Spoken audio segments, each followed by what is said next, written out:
there.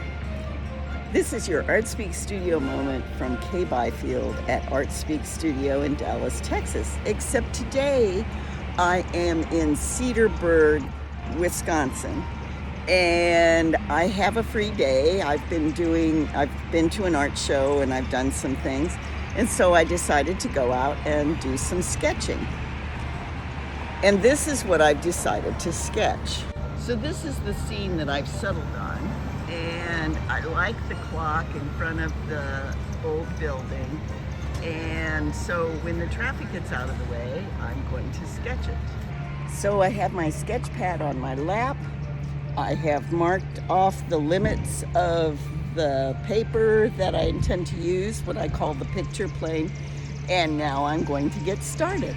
So now I've done my initial sketch, and I was just trying to capture the basic fundamentals of the building. So here are my paints, my brushes, my water, and some Kleenex, and a spray bottle. I put my water in a pop-up camping container, so I've established some of the lightest values and I put it in the sun to dry. I've been painting for about an hour and I forgot to take any breaks. I got caught up in trying to make this all come together. Right now it's not, but I'm hopeful that when I go to make adjustments, it will be. I'm back from Wisconsin and I need to finish up the little painting that I did on the street while I was in Cedarburg. So I thought I would show you how that process works. So here's the painting as it stands right now. I got so engaged with it as I was working there on the street that I forgot to stop and do updates of where it was. But as you can see, I've covered the paper. The information that needs to be there is pretty much present. I want it to have that loose, free quality that it does right now. But I'd like to straighten up some things, make a few things a little bit stronger. The focal point, of course, is the clock, which inevitably is going to be true just because a clock is a symbol and we can all relate to it. While I was painting it, I was focused on color and shape and trying to make it read and to try to paint around all the interruptions from the traffic that was going by. Halfway through, a car parked right in front of the base of the clock in the so I had to kind of make that work. So the first thing that's calling to me to do is this edge is really uneven. I think I want to fix that, which means first I have to erase some of the hard edge that's there right now and repair that when it dries. With watercolor, you always need to dry things before you go back in, or your water runs and your edges are fuzzy, and that's not what you want. So I'm trying to get rid of any lines that'll give me a telltale look like it's been repaired. I also need to adjust the base of the clock. The pole is kind of wobbly and I'd rather have it not be like that. I haven't used Payne's Gray hardly at all in this painting, but I'm going to use some now. I'm just going to add some other color to it so that it's not screaming Payne's Gray. So I'm going to go in here and give that clock a little bit more stable base without making it obvious that I did that. Now the next thing I want to do is, I think there needs to be a definition in here, right in here, where the doorway separates from the sidewall.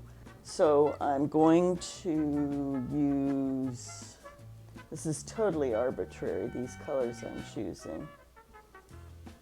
I think I'm going to use blue with a little bit of red in it, ultramarine blue. I'm going to wet, and I'm trying to make the division here. I'm going to suggest there's a division here, but I'm going to make it not even. And I chose kind of to the red side right there because I've got that green drape up above it. All right, so now this part is dry, and I'm going to try to repair it. I'm going to try to use similar colors to the ones that I used before so that it won't look like this was a later change. And so I had a kind of a greenish gray. Okay, I think that is better. I think I want to push a dark behind here to push that edge. So I think I'm going to start with a little yellow, which is the complement. Okay, let's just make this a little bit darker. Paint around that bush.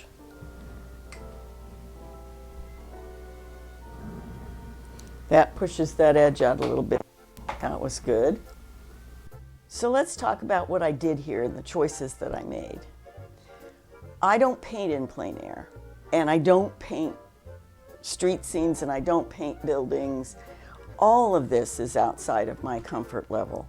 The whole point of doing one of these paint on location for me is just to keep my eye in, to practice drawing and rendering and try to come up with something that is pleasing to the eye.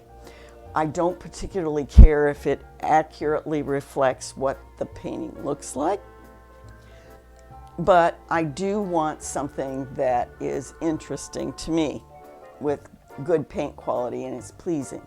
The video washes out the painting. There's a lot more contrast than that shows in the video.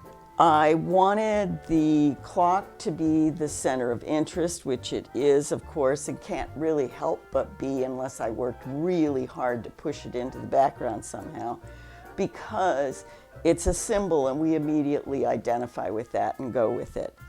I wanted the windows to look like there was an outside and an inside, that there's things inside that you can't really see, but they're alluded to.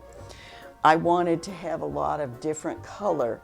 It's a white building with shadowed recesses. It's got these, the fabric hanging over the door and the window, and I wanted to capture that.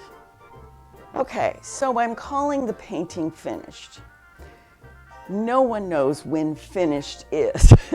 It's a judgment call. I once saw an artist in a workshop who had a drawing of a big boat with flags hanging over it and so forth. And she started to paint the colorful flags and she stopped. She quit, left the drawing as it was, and called the painting finished. And it actually worked. So it's hard to say when a painting is finished. In this case, all I was trying to do was use my time, paint fast, render the scene before me. And I had a really good time sitting there and drawing on my lap. So as you can see in the photograph, the contrast in the painting is a lot better than it was washed out in my studio on the table in the video. The goal, as I said, was to try to render the scene in a way that suggested what was before me and why I enjoyed being there so much. As you can see, I've caught the essence of it.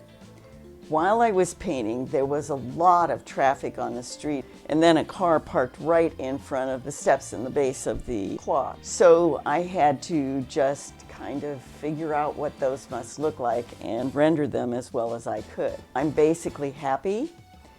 I don't want to paint like this all the time. I certainly don't want to paint street scenes and landscapes that much, but I think that the exercise was valuable.